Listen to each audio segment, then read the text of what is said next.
Nous corrigeons l'exercice 73, page 194. Donc je pars du principe que vous avez lu l'énoncé, appuyez sur pause si ce n'est pas le cas, et on y va. Je vous préviens, cet exercice est horrible, il est hyper calculatoire, enfin vous allez voir. Mais courage, on va y aller jusqu'au bout et on va y arriver. Déterminer les distances AD et CD en fonction de θ. Donc AD, elle est là. Alors en fonction de θ, donc on voit qu'on est dans un triangle rectangle en B. Ici on connaît la valeur, ça vaut 4 mètres. Je le sais parce que c'est marqué là. Et ça, on se demande combien ça vaut. Donc on a par rapport à θ le côté adjacent sur l'hypoténuse. Donc l'adjacent sur l'hypoténuse, c'est le cosinus. Donc cosinus de θ est égal à AB sur AD est égal à 4 sur AD. Donc AD est égal à 4 sur cosinus de θ. Donc là, je fais juste une règle de 3. Ok, on a fait AD. Maintenant, on veut CD. Donc CD, il est là. CD, c'est donc 7 mètres plus BD. Et que vaut BD par rapport à θ? Eh bien, BD par rapport à θ, c'est l'angle opposé. Et celui-là, c'est l'angle adjacent. Donc on a donc l'opposé sur l'adjacent. Et sur l'adjacent, c'est la tangente. Donc, CD est égal à CB plus BD. CB, ici, ça vaut 7 mètres. Donc 7 plus BD.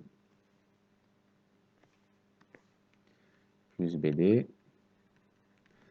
Or, tangente de θ est égale à BD, donc opposé sur AB, sur adjacent. Donc, BD, par règle de 3, est égal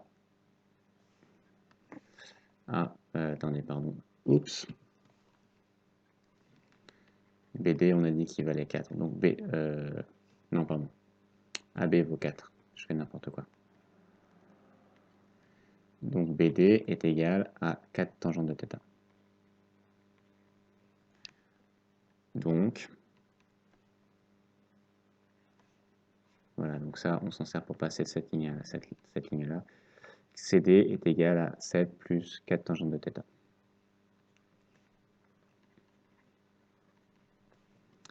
Voilà, donc on a AD et on a CD.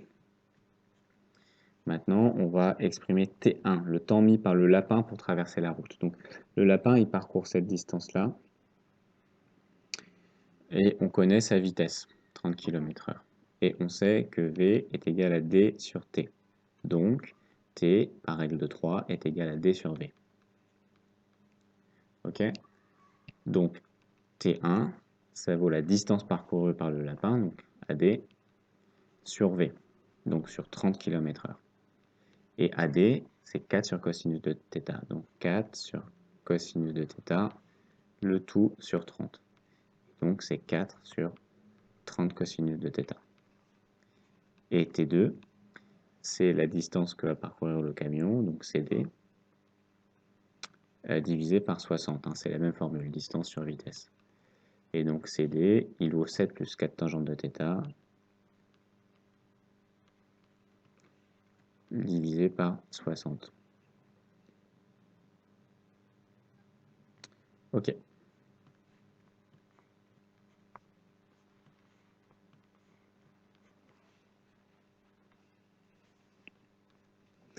On pose f de θ égale cette formule. Montrer que le lapin aura traversé la route avant le passage du camion si et seulement si f de θ est strictement supérieur à 0. Ok, donc on a fait la question 1, on fait la question 2. Pour que le lapin vive, j'écris en style télégraphique, il faut que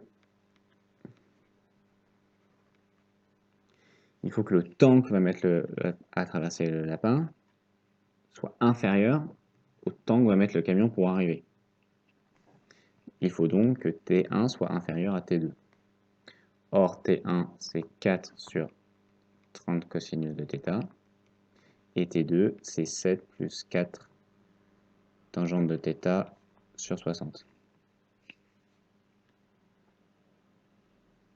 Il faut donc que 7 plus 4 tangente de θ sur 60 moins 4,30 cos de θ soit supérieur à 0. Donc vous avez compris que ce que j'ai fait, c'est que j'ai passé ça de l'autre côté. Il faut donc que... alors, ça ressemble pas encore à f de θ. Hein. Nous, on essaye de montrer qu'il faut que f de θ est supérieur à 0. C'est notre point d'arrivée. Donc comment arriver jusque-là? Bah, transformons ceci en f de θ. Donc ce que je vais faire, c'est que je vais multiplier tout par 30.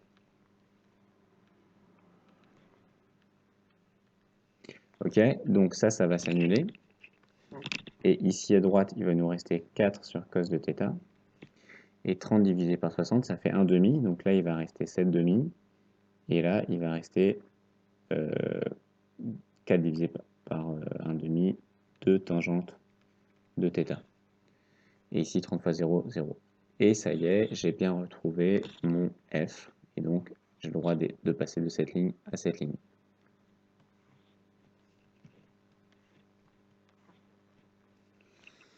On a répondu à la question 2.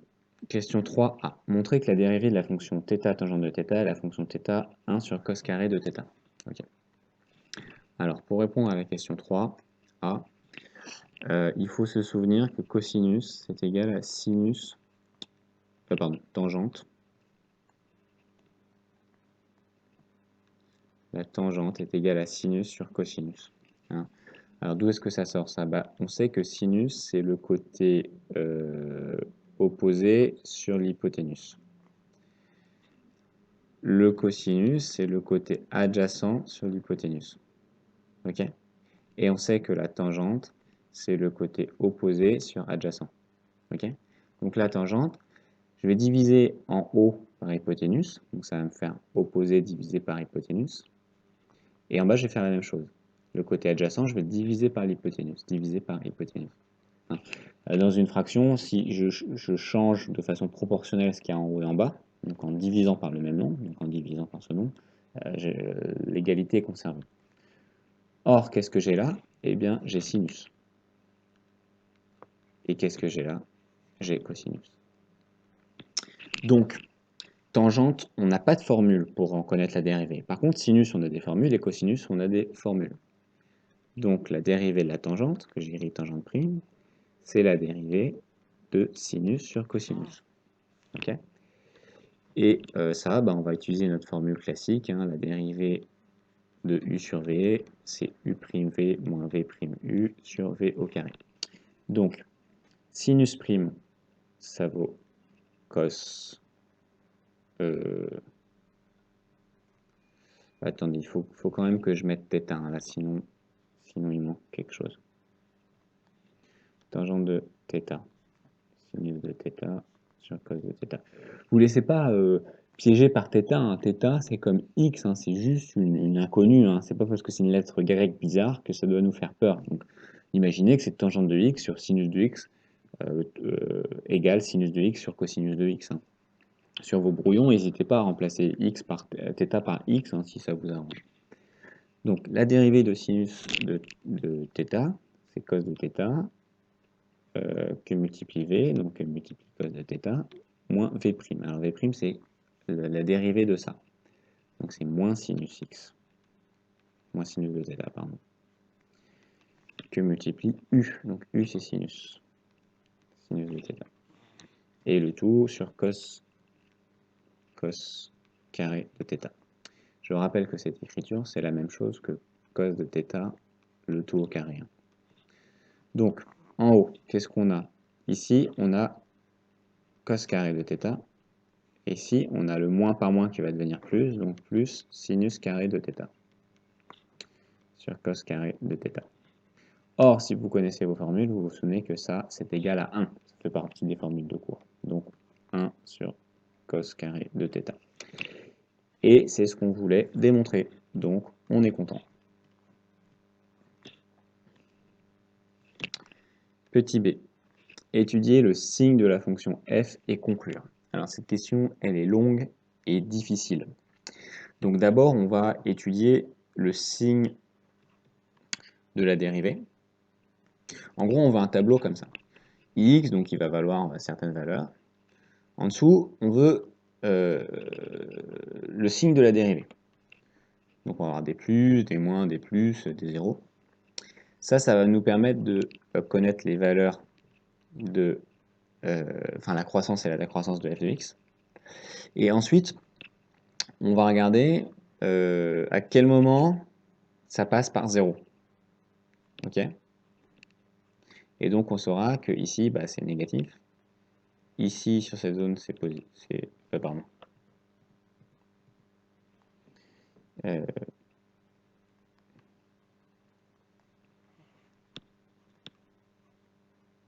Voilà, donc on saura que ici, là, c'est négatif, que sur toutes ces zones-là, c'est positif, que sur cette zone-là, c'est négatif, et que sur cette zone-là, c'est positif. Voilà.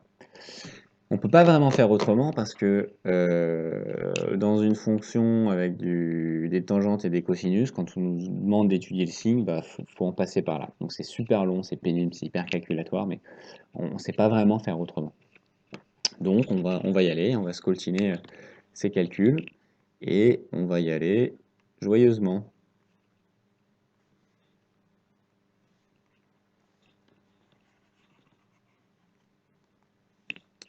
Donc, ma première chose, ça va être d'étudier le signe de f de x. Étudions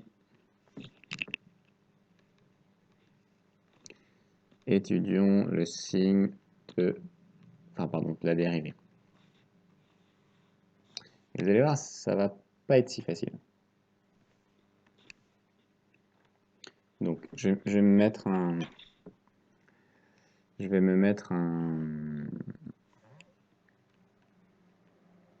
petit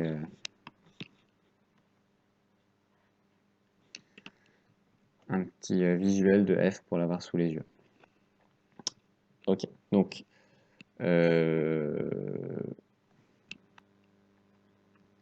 pour calculer la dérivée de f, on va calculer la dérivée de ça, la dérivée de ça et la dérivée de ça. Ok. Et puis après, on va additionner les trois dérivées. Donc, on va étudier la dérivée de ça, puis la dérivée de ça, puis la dérivée de ça.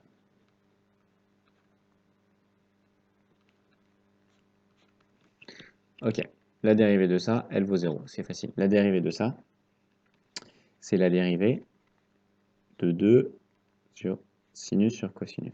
Ok. Donc, c'est ce que j'ai dit un petit peu avant. La tangente est égale à sinus sur cosinus. Je ne reviens pas dessus.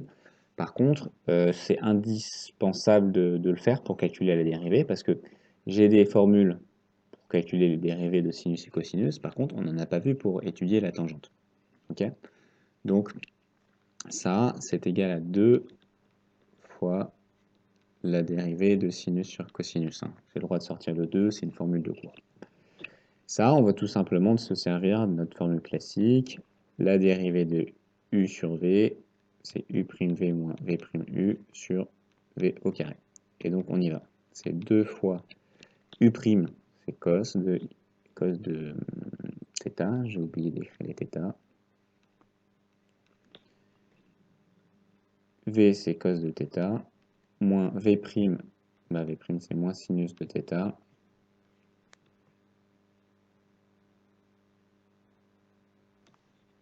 Pardon, en fait, je suis en train de refaire tout le travail de la question précédente. Regardez. La seule chose que j'ai à faire, c'est de faire ça. C'est de dire que ça, c'est 2 tangentes, 2 fois la dérivée de tangente de θ. Ok. Donc c'est une formule de cours. Hein. Et ça, c'est 2 fois 1 sur cos carré de θ. Comment je le sais?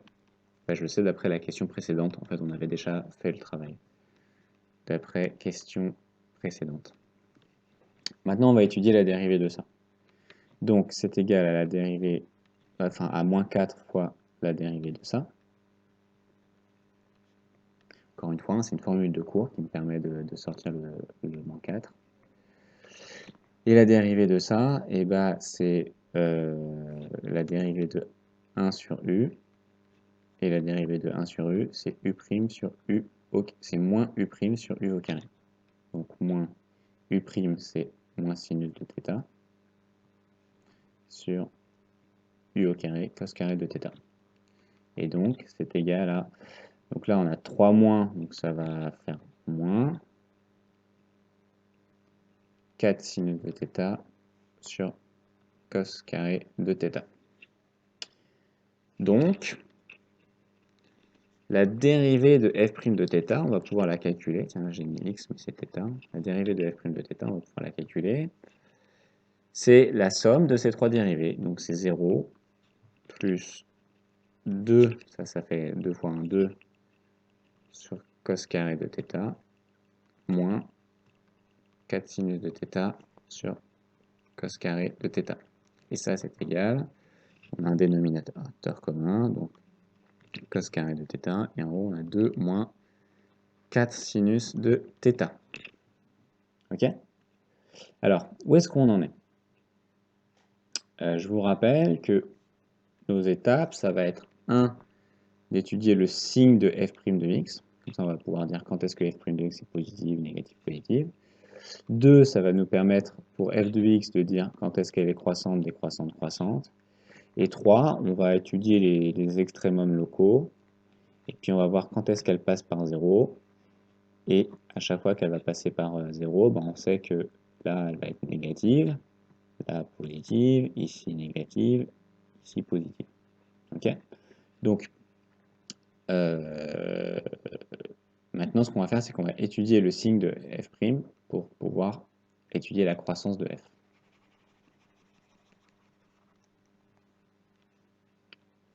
Donc on met ça, étudions. Ah bon, on est toujours dans l'étude du signe de f'.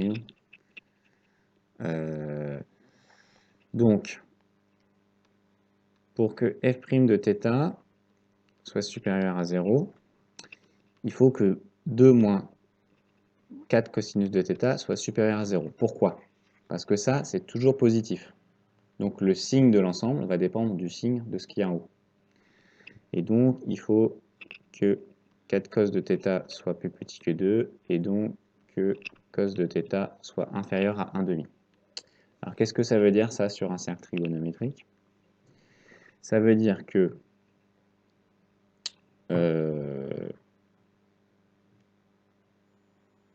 qu'il faut que le cosinus de θ il soit plus petit que 1,5. Donc, qu'il soit compris entre ici et ici, entre 0 et 1,5. Et quand est-ce que le cosinus de θ il vaut 1,5? Bah, pour ça, il faut connaître ces formules. Et on sait que c'est quand ici, on a un angle de... pardon, je raconte n'importe quoi depuis tout à l'heure. Ici, c'est 4 sinus de θ. Donc ici, c'est que du sinus.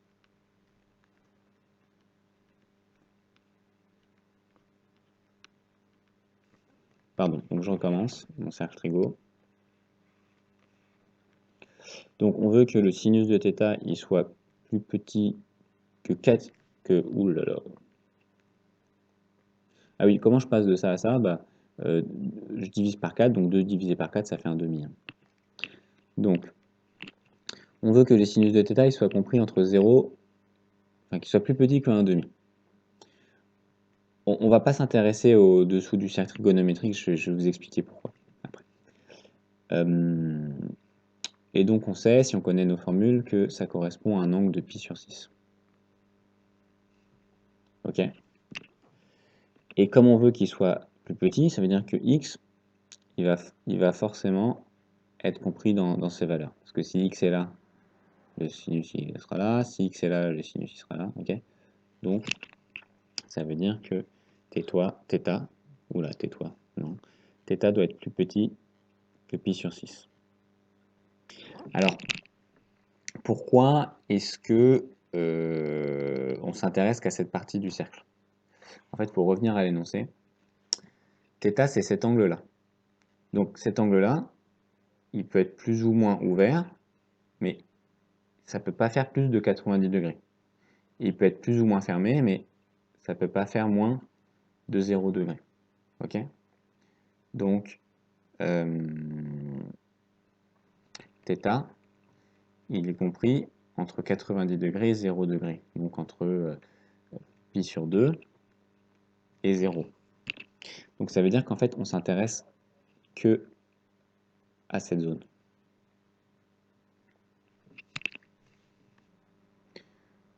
Donc, on va le dire ici. Donc, θ est compris entre pi sur 6 et 0. Ça, il n'y a pas besoin de le justifier, hein. C'est des choses, on le sait graphiquement. Avec les cosinus et sinus, on n'a pas trop d'autres moyens de le justifier que comme ça. Et je vais préciser que, en effet,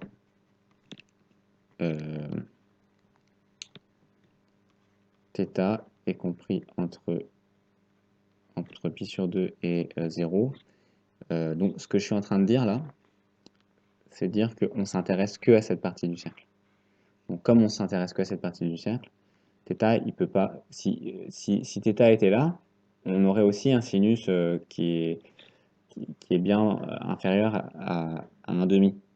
Mais on ne s'intéresse pas à cette zone, on s'intéresse que à celle-là.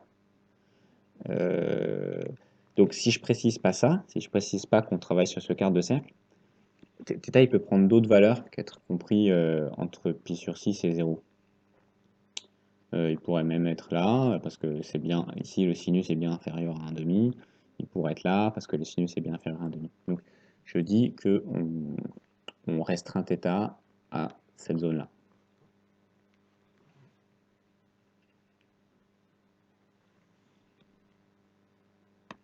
Et peut-être que je vais l'annoncer avant. Nous travaillerons uniquement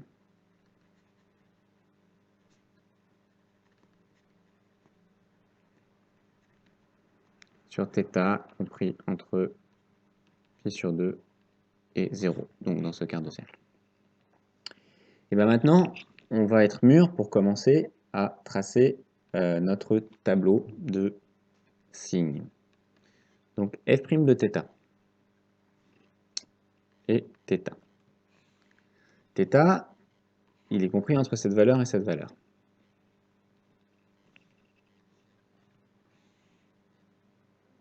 F' de θ, pour qu'il soit positif, on avait dit que ça fallait que ce soit positif, et pour que ça soit positif, il faut que θ soit compris entre 0 et pi sur 6. Donc si ici je mets pi sur 6, entre 0 et pi sur 6, peut-être avant de parler des f' de θ, on va parler de ça. 2 moins 4 sinus de θ. Donc, ça. C'est positif quand x est compris entre 0 et pi sur 6. Et sinon, c'est négatif. On est dans cette zone. Donc, ça veut dire que f' de θ, qui dépend du signe de ça, qui va être aussi positif, s'annuler et devenir négatif. Ok. Donc, maintenant, on a le signe.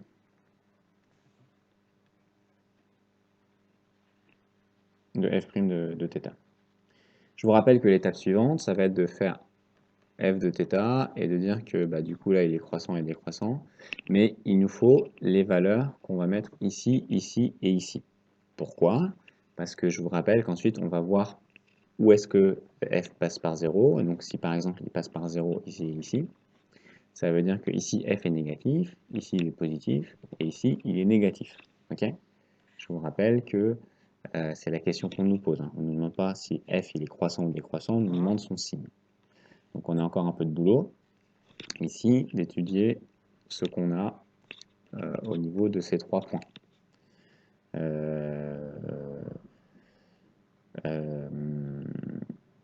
Ce que je vais faire, c'est que je vais laisser ça, hein. Ça, on va dire que c'est une zone un peu brouillon. Et on va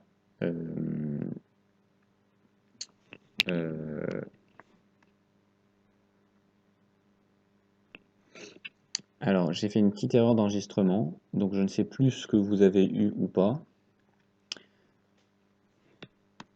Donc, nous avons étudié le signe de f' de θ. Nous avons dit que pour que f' de θ soit supérieur à 0, il fallait que ça ce soit supérieur à 0, puisque f' de θ, c'est ça divisé par cos carré de θ, et cos carré de θ, comme c'est un carré, c'est toujours positif. Donc, à étudier le signe de f', ça revient à étudier le signe de ça. On a dit que θ était compris forcément entre pi sur 6 et 0. On a justifié qu'on travaillait uniquement sur cette partie du cercle, et ça nous a permis de tracer le tableau de signes du numérateur, et du coup d'en déduire le signe de f' de θ. Et une fois qu'on a tracé ce tableau de signes, on sait qu'on va avoir une fonction, que la fonction f de θ allait partir d'un point à un autre croissante, puis à un autre. Et on s'est dit, maintenant, pour étudier le signe, il va falloir regarder s'il y a des moments où elle passe par 0. Okay, donc, ça, c'est des hypothèses pour l'instant. Je ne sais pas encore si ça passe par 0 là ou là, j'en sais rien. Mais si c'était le cas, je saurais que ici, la fonction, elle serait négative, ici, elle serait positive, et ici, elle serait négative. Donc, pour l'instant, je ne le sais pas, ce sont des hypothèses, c'est pour ça que j'ai marqué brouillon. Et on va étudier quelles sont ces valeurs là, là et là, et comme ça, on va voir si ça passe par 0. Si là, on a une valeur négative et là, une valeur positive, bah forcément, ça va passer par 0. Okay, donc, partons à la recherche de cette valeur. Je vais calculer f de 0. Donc, que vaut f en 0?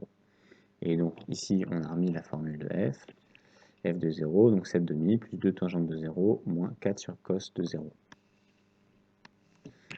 Donc, qu'est-ce que ça vaut tangente de 0? Tangente de 0, c'est sinus de 0 sur cosinus de 0. Sinus de 0, ça vaut 1. Pardon, ça vaut 0. Et cos de 0, ça vaut 1. Donc ça fait 7 demi, plus 2 fois 0, moins 4 sur cos de 0, on a dit que ça valait 1. Et donc ça fait 7 demi, moins 4. Et donc c'est égal à 7 demi moins 8 demi, c'est égal à moins 1 demi. Cool. Donc ici déjà, on sait que ça va être moins 1 demi. Ok, je vais enlever ça parce qu'en fait, on ne sait pas encore hein, si ça va être ça ou autre chose. On va voir. Maintenant, que vaut f en pi sur 6?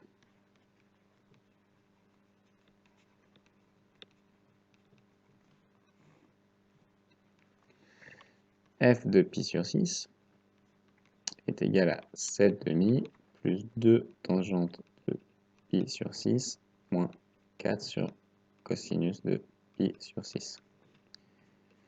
Ok, donc f de pi sur 6, c'est égal à 7 demi, là j'ai juste à recopier. Tangente de pi sur 6, qu'est-ce que ça vaut? Eh bien, on va étudier sinus de pi sur 6. Sinus de pi sur 6, c'est 1 demi. Et cosinus de pi sur 6, c'est racine de 3 sur 2. Donc, ça vaut 2 sinus de pi sur 6 sur cosinus de pi sur 6. Et juste après, je pourrais remplacer par ces valeurs. Moins 4 sur cos de pi sur 6.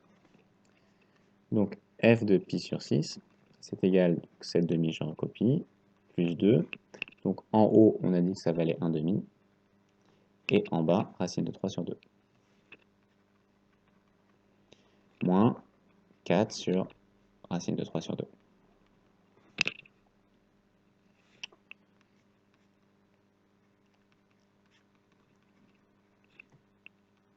Ok, 2 fois 1 demi, bah, ça fait 1. 1. J'ai un même dénominateur. 1 moins 4.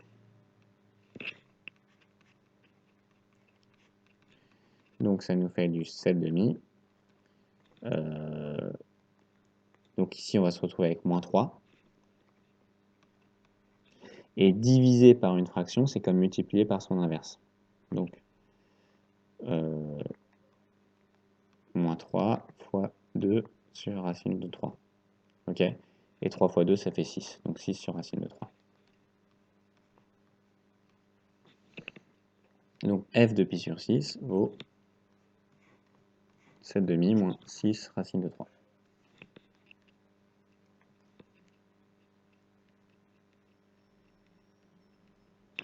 Et maintenant, on va étudier la valeur ici.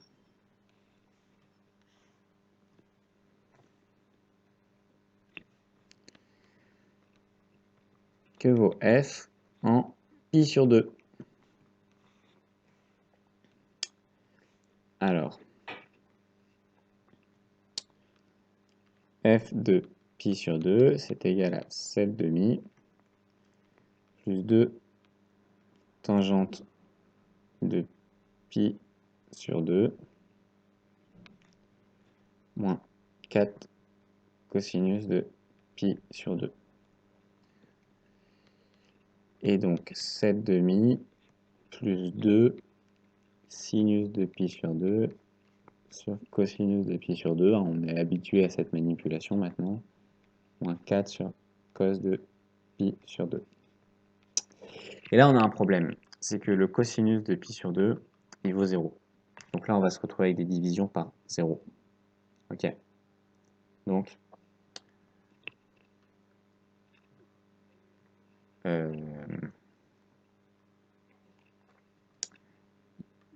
on va écrire ça. Comme il y a des divisions par 0, f n'est pas défini, est indéfini. Bon, ça se dit pas trop, mais vous comprenez l'idée, en pi sur 2. Faudrait pas écrire ça sur une copie, hein, mais pour gagner du temps. Donc ce qu'on fait, c'est qu'on va étudier la limite.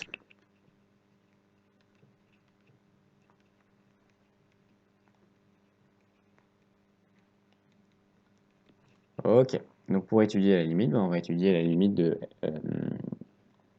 de ça, quand x tend vers pi sur 2, et de ça. Alors, en pi sur 2, il faut faire attention parce que quand on est là, donc x vaut pi sur 2, au niveau du cosinus, quand on est un tout petit peu avant, le cosinus il est positif, et quand on est un tout petit peu après, le cosinus il est négatif. D'accord? Et comme ça va tendre vers 0 en pi sur 2, bah, on va avoir quelque chose divisé par 0 négatif, ou on va avoir quelque chose divisé par 0 positif. Enfin, pas divisé par 0, mais qui tend vers 0 négatif ou qui tend vers 0 positif. Donc ça va nous faire du moins l'infini, ça va nous faire du plus l'infini. Donc il faut faire attention. Mais quand on regarde dans nos tableaux de signes, en fait, on reste forcément en dessous de pi sur 2. Donc ce cas de figure, il n'aura pas lieu. Hein. Vous vous souvenez, on travaille uniquement sur ce quart de cercle-là. On ne dépassera jamais pi sur 2.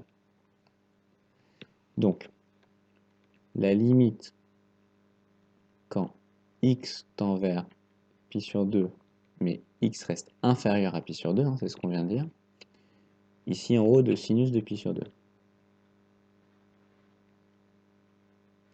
Bon, là, il n'y a pas de problème. Ça fait 1. Ok. Maintenant, la limite quand x tend vers pi sur 2 et que x est inférieur de pi sur 2 de cosinus de pi sur 2, alors là, ça fait 0, mais ça reste positif.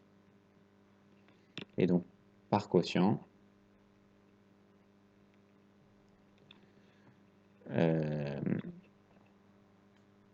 la limite de tout ça, donc la limite de ça,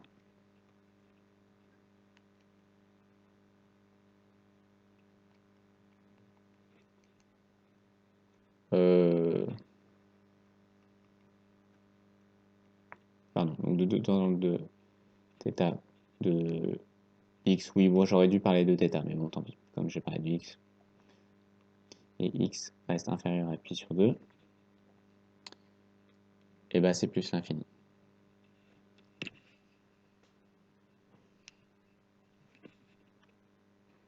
Et donc là, on va faire la même chose ici, de même.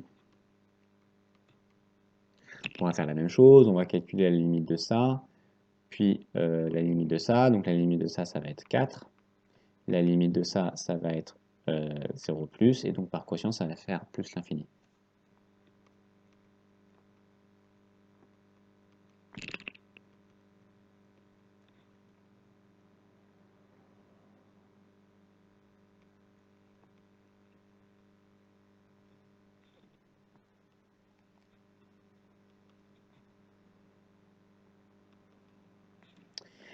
Le problème, c'est qu'ensuite, on va se retrouver avec ça, donc ça va aller vers cette demi, ça va aller vers plus l'infini, moins un truc qui va vers plus l'infini.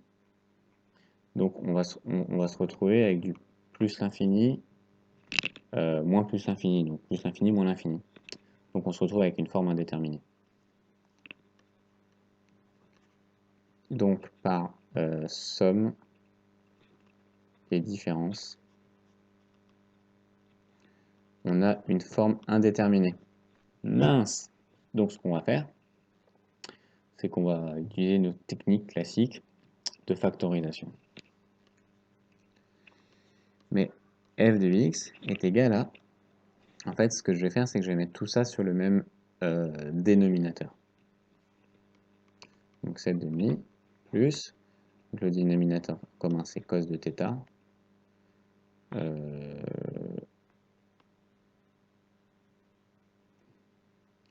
oui, cos de θ, oui bon, je parlais de x, maintenant je parle de θ, donc c'est pas très cohérent. Tout ça, là, ça doit être θ. On va le corriger quand même parce que sinon c'est pas très joli. Θ, θ, θ, θ, θ, θ. Là c'est θ. Et là j'avais mis pi sur 2, mais c'est θ. Et là j'avais mis pi sur 2, mais pareil c'est une erreur, c'est θ. Tout à l'heure ça aurait dû être x et maintenant c'est θ. Donc cos de θ, et en haut on a deux sinus de θ moins 4.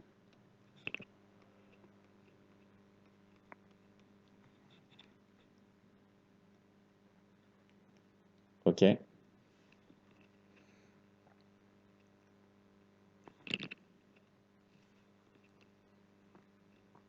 Donc au numérateur de ça, la limite quand θ tend vers pi sur 2 et que θ reste strictement inférieur à pi sur 2 de 2 sinus de θ moins 4. En pi sur 2, le sinus il vaut 1, donc ça va faire 2 moins 4, et donc c'est moins 2. Ok. Au dénominateur, la limite, elle vaut 0 plus 1. On l'a déjà vu avant. Donc, je fais une rédaction vraiment très rapide. Hein. Ce serait un peu léger sur une copie. Je vais quand même préciser ça. Hein. Que θ tend vers pi sur 2 et θ inférieur à pi sur 2. Sinon, je culpabilise un peu. Donc, par somme, par quotient puis somme,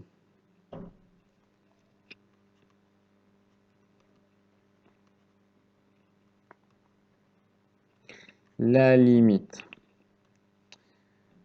quand x tend vers pi sur 2 et x inférieur à pi sur 2 de f de x, mais non, mais c'est θ, je ne sais pas ce que j'ai avec les x, je suis tellement habitué, est égal à moins l'infini. Alors comment je le sais? Bah, ça, sa limite c'est 0 plus, ça, sa limite, on vient de voir que c'est moins 2, donc par quotient, la limite c'est moins l'infini. Tiens, j'écris θ, c'est marrant. Hop.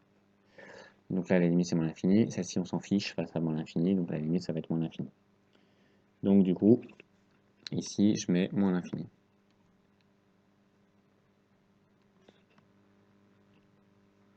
Ok. Donc ça, ça c'est un nombre négatif. Ça c'est un nombre positif. Vous pouvez vérifier à la calculatrice ou me faire confiance. et ça tend vers moins l'infini. Ok? Donc, ça signifie que, je vais avoir besoin de copier-coller ça.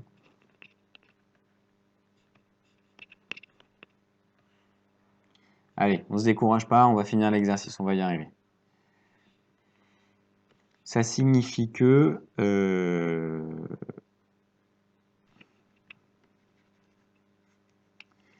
comme ici c'est négatif et positif, forcément ici ça va passer par 0, et forcément ici ça va passer par 0. Et donc ça veut dire que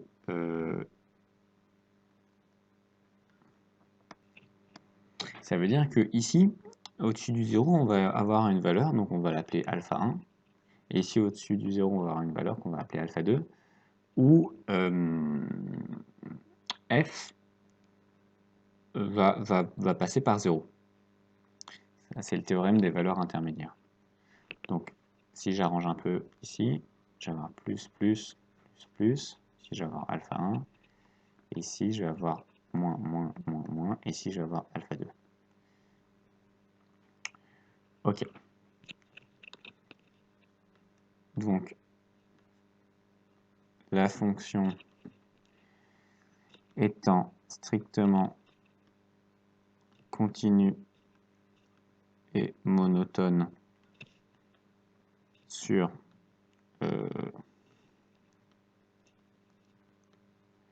moins 1 demi, 7 demi moins 6 sur racine de 3 et sur 7 demi moins 6 sur racine de 3 moins l'infini. Donc là, je parle de ce premier bloc et de ce deuxième bloc. Selon le corollaire du théorème des valeurs intermédiaires.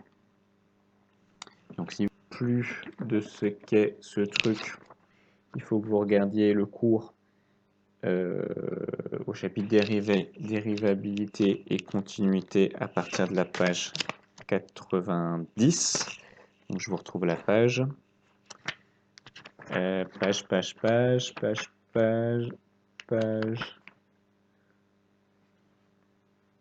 96 et 98.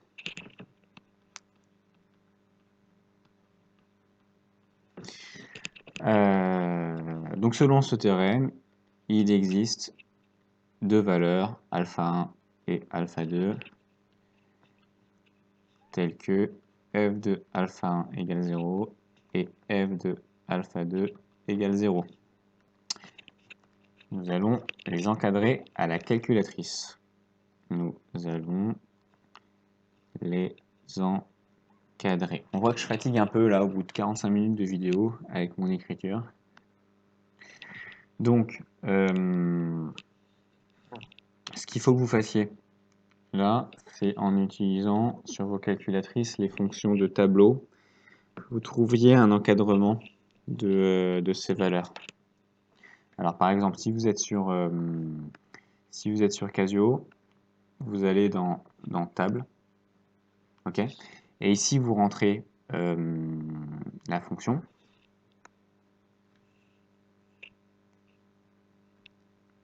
Après vous tracez le tableau.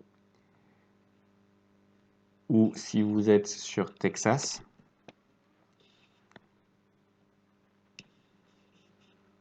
donc ce que vous faites maintenant, c'est que vous allez trouver un encadrement de ces valeurs, alpha 1 et alpha 2. On n'a pas de technique magique pour le faire, il faut faire ça un peu de façon bourrin. Donc soit vous avez une Casio, si vous avez une Casio, vous allez dans le menu table, ici vous rentrez la fonction, donc la fonction f de θ, et après vous allez, ça va vous tracer une table avec plein de valeurs, et vous allez essayer comme ça de trouver l'encadrement. Soit vous avez une Texas, donc dans ce cas-là, dans f de x, vous rentrez la fonction, et ensuite vous allez dans seconde table, et là, vous tracez une table. Je vais pas le faire dans les détails parce que la vidéo est déjà super longue que je pense que vous allez trouver facilement sur Internet. Donc si vous savez pas faire ça ou si vous avez oublié, vous faites soit tracer tableau de valeur sur une TI ou sur une Texas, ou à mon avis encadrer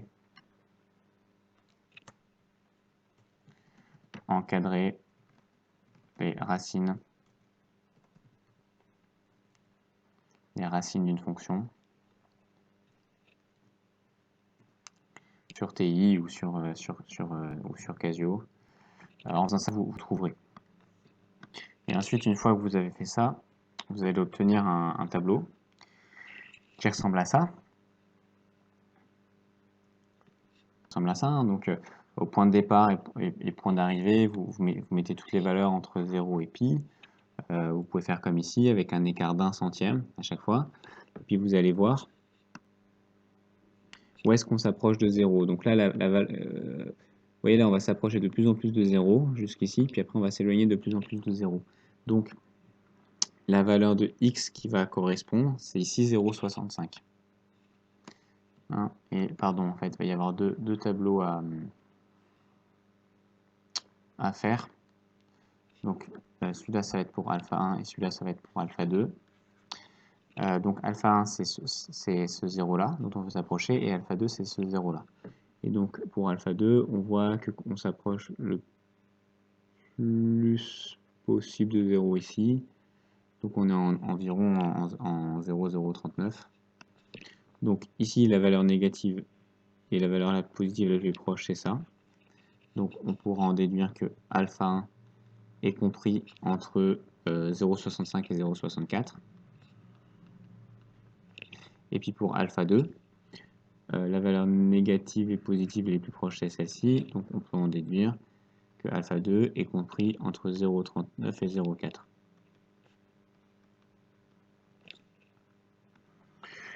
Voilà, donc quel est le sens de tout ça? Pour finir de répondre à la question, eh ben, c'est que, vous vous souvenez, c'est que le lapin, vous vous souvenez, pour que le lapin y vive,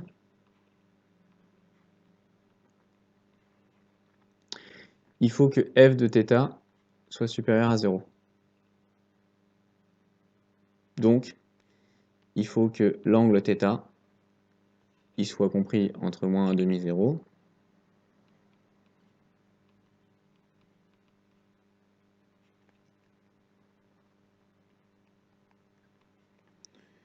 ou, donc je mets un union 0 moins l'infini. Pardon, je raconte n'importe quoi. Pour que f de θ soit supérieur à 0, donc pour que le lapin vive, il faut qu'on soit dans cette zone-là. Ok? Donc ça veut dire qu'il faut qu'on soit compris entre alpha 1 et alpha 2. Donc pour que le lapin vive, il faut que θ soit compris entre alpha 2 et alpha 1. Voilà, tout ça pour ça. Et alors, c'est marrant parce que il y a une chose que vous pouvez vous demander, c'est, vous pouvez dire, je comprends qu'il faut que l'angle, je comprends que si l'angle est trop ouvert, le lapin il se met à courir là. Donc forcément, comme le lapin, il va dans cette direction qui va moins vite que le camion, il va se faire écrabouiller. Mais par contre, vous pouvez vous dire, je comprends pas, quand l'angle est trop petit, pourquoi est-ce que si le lapin court, il va quand même se faire écrabouiller? Parce qu'en gros, il faut que θ il soit compris entre alpha 1 et alpha 2, donc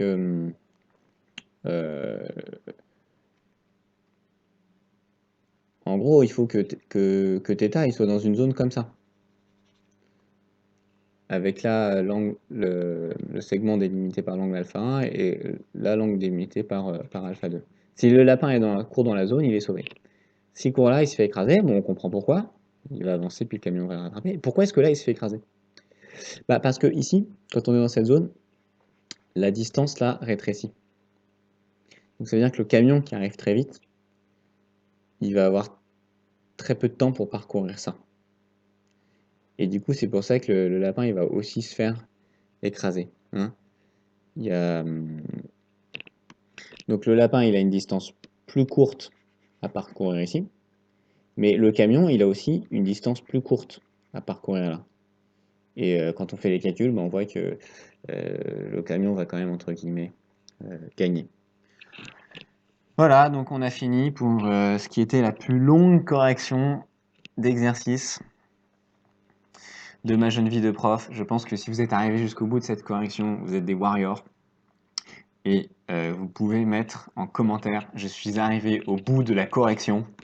Et moi, je vous répondrai, je m'incline, parce que franchement, bravo.